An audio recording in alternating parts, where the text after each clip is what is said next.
Okay. Now, where we have this, we have this thing. What you say? Uh, yn minus y less than a for every n greater than or equal to n1, and this can be written as minus a less than minus times yn minus y. This is how you write it as. Now, as a consequence of triangle inequality, as a consequence of triangles inequality, and this number mod of yn minus y can be written as less than equal to mod of yn minus y. We have no issue. This can be written because of triangles inequality. Then from the above inequality, what we get this minus a less than mod of yn minus y, and this implies that if I take this mod y to the left hand side, I will get mod of y minus a is less than mod of yn, and this gives us that because this a is 1/2 of this mod y, is this gives us mod of y half is greater than yn for every n greater than or equal to n1. So this inequality establishes that the terms of the sequence after n1 are bounded or greater than or equal to the half of the limit y. So this guarantees that these terms are nowhere near to 0. Okay, or this can be written in, so now we have this inequality. Let me write this as 1/2 mod y less than mod of yn, or equivalently this can be written as 1 upon yn, its modulus is less than 2 upon mod y. So this gives us a kind of boundedness of the reciprocal of the sequences. Now, let us look at this inequality where we want to show the convergence of the reciprocal of the terms of the sequences. And if we take out this something similar, I can write it as yn minus y upon, let me take modulus separately. I can write it as mod yn minus y upon mod of yn y. And I have this, and for particularly for when n is larger than this n1, I will have this to be less than or equal to 2 upon mod y, and I have another mod y also here, and it will give mod y square times yn minus y. So now we had this result. Let us recall the result. Recall that if we have this result that if whenever I have a sequence xn and x is a real number, and if we are having this to be less than or equal to some constant times an, and this an goes to 0 as n goes to infinity, then clearly we have this sequence xn converging to x. So how this result is going to be helpful us if I substitute. So let me take an to be this yn minus y, and let me take c to be this number 2 upon mod y square, which is positive. And clearly, since the sequence yn converges, since you know that this sequence yn converges to y, that is to say that mod distance of yn from y goes to 0 as n goes to infinity. Therefore, it follows that this distance of 1 upon yn minus 1 upon y approaches to 0 as n goes to infinity, and this is nothing but to say that this sequence 1 upon yn converges to 1 upon y, and this completes the interplay, the interaction of the convergence with the binary operations and their reciprocals. And now the next thing that we will talk about, that we will be talking about, how does convergence interacts with the ordering of the real numbers. This is the ordering of real numbers. And in this direction, the first thing that we will be proving two results. The first result that we will be talking about is that if we have a sequence xn and yn are sequences such that xn is greater than or equal to yn for every n, and we also suppose that these sequences are convergent, so that the sequence limit of xn is x, and let us take the limit of yn to be y. Then what we get that this order is preserved by this convergence. That means the order passes on to the limits also. X is greater than or equal to y. Proof, we do not require much effort. What we are going to do, let us take this sequence Zn to be yn minus, let us take first xn. Let us take first xn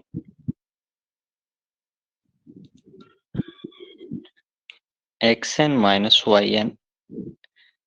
Then, as seen in the previous theorem, that difference of convergent sequences is a convergent sequence, and hence it follows that this sequence Zn converges to xn x minus y, because xn converges to x and yn converges to y.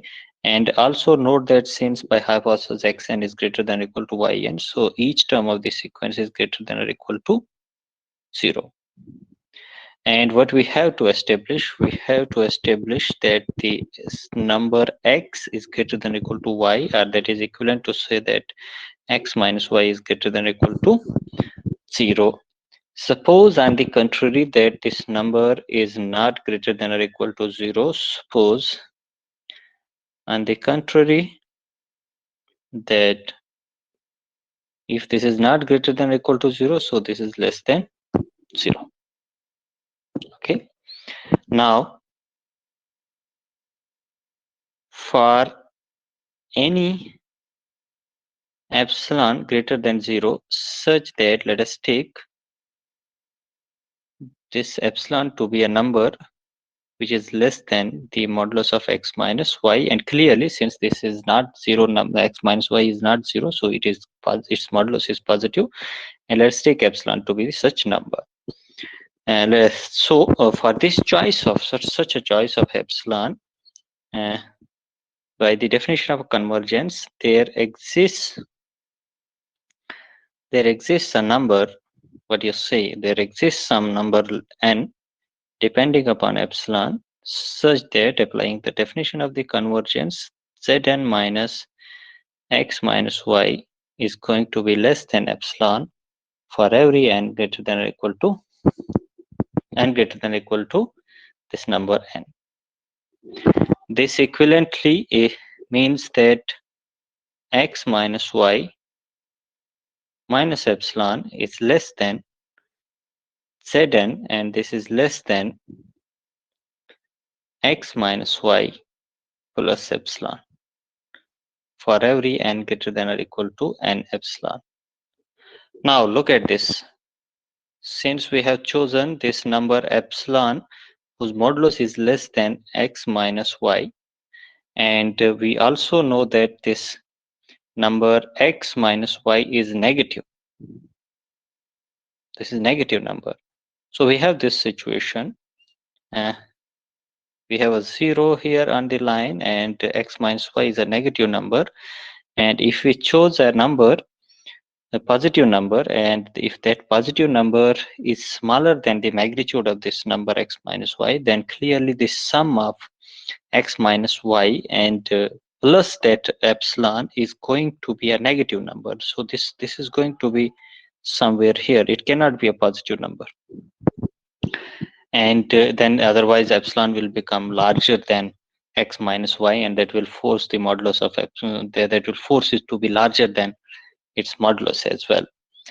So that is a contradiction. That means this number x minus y plus epsilon is a negative number, and if that number is a negative number, that means then from this inequality here for the choices of n larger than or equal to n epsilon, these numbers zn are negative number.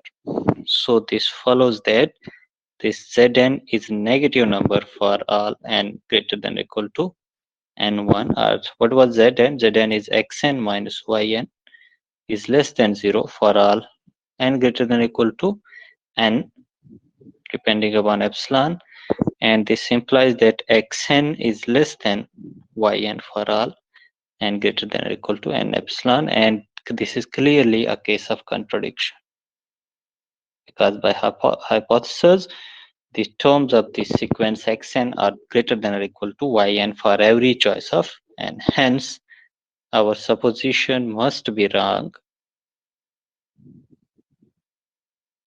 Our supposition was that this difference is less than 0. It need to be wrong. Thus it follows now that x minus y has to be greater than or equal to 0. That is to say x is greater than or equal to y, or I can say that if the terms of the sequence are greater than or equal to the terms of the other sequence corresponding terms, then their limits do follow the same order here. Okay, and based on this ordering we have another important result. That result is called squeeze theorem, and as the word says, squeeze means when you have to squeeze. When do we squeeze or sandwich something? When we are applying equal force from above and below. And in that case, let us consider three sequences. Let xn, yn, and zn be sequences such that limit of xn is same as the limit of zn. That means these two are the convergent sequences and they do converge to the same number, and let that number be w. Without loss of generality, say that common limit is w, and we have a hypothesis that xn is less than or equal to yn, and this is less than or equal to zn for every n. Then you have that these two sequences are converging to the same number w, and they are squeezing in between them a sequence, another sequence yn, and what is expected now is that this squeezed sequence also converges, and to what it must converge? It must converge to the same limit to which xn and yn converges. Then this sequence yn is also convergent and its limit is same as the limit of xn and yn. Its proof doesn't require enough efforts. What we have to do, we have to just consider an epsilon positive number, then by taking, then without loss of generality, then I can choose, okay, let me change the color. Then I can choose a number n which depends upon epsilon, positive number, such that I will have this distance of xn from w being less than epsilon, and this will be true for every n greater than or equal to n epsilon, and the distance of zn, because this being a convergent sequence, is less than epsilon for every n greater than or equal to n epsilon. I'm taking just the one n here, but it works. We don't have to worry about it. If I take first n1 corresponding to the convergence of sequence xn, and if I take n2 corresponding to the convergence of sequence zn, and then the maximum of these two numbers is n. So without loss of generality, I'm just taking here n. I don't require to go there now. Now, what these inequalities imply, uh, uh, this inequality mod of xn minus w means uh, w minus epsilon is less than xn, and this is less than w plus epsilon for every n greater than or equal to n epsilon. And also the inequality zn minus w less than epsilon means w minus epsilon is less than zn, and this is less than w plus epsilon for every n greater than or equal to n epsilon. For the same choice of n greater than or equal to n epsilon, let me create an inequality w minus epsilon, which is less than xn, and by hypothesis xn is less than or equal to yn, and yn is less than or equal to zn. This is using from hypothesis. In hypothesis, it is given to us that this is the squeezed sequence. This is our hypothesis, comes from hypothesis. And now, since we have Zn here being less than Fw plus epsilon, so let us discard this xn and Zn now for the time being. What I get W minus epsilon less than yn is less than W plus epsilon for every choice of n greater than or equal to n epsilon. And equivalently, this inequality is nothing but this inequality is yn minus w, and its modulus is less than epsilon for every n greater than or equal to n epsilon. So what do we have now? We started with an epsilon positive number. We have been able to find a number n, natural number, such that for any natural number n greater than or equal to n epsilon, this distance of yn from w is less than epsilon. So this is a this follows that this is a sequence is a convergent. So it implies, since epsilon is also an arbitrary number, that this sequence yn is convergent, and to what it converges? Convergent, and it converges to this y, and its limit is w, not y, and this w is a limit of xn also. This is a limit of xn, and this is a limit of zn also. And this is the squeeze theorem, that if a sequence is squeezed between two convergent sequences, then the squeezed or sandwiched sequence is also a convergent sequence, and they have the same limits.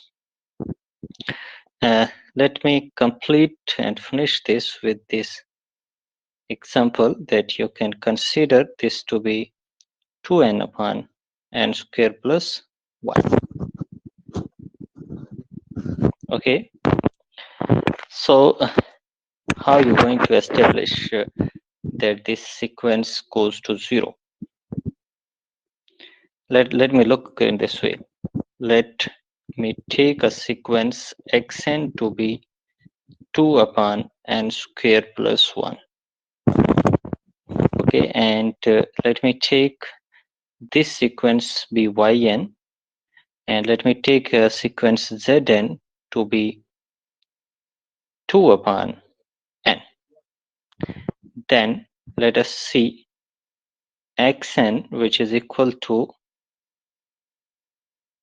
2 upon n square plus 1, and clearly if I multiply it with n, it is going to be less than or equal to 2n upon n square plus 1.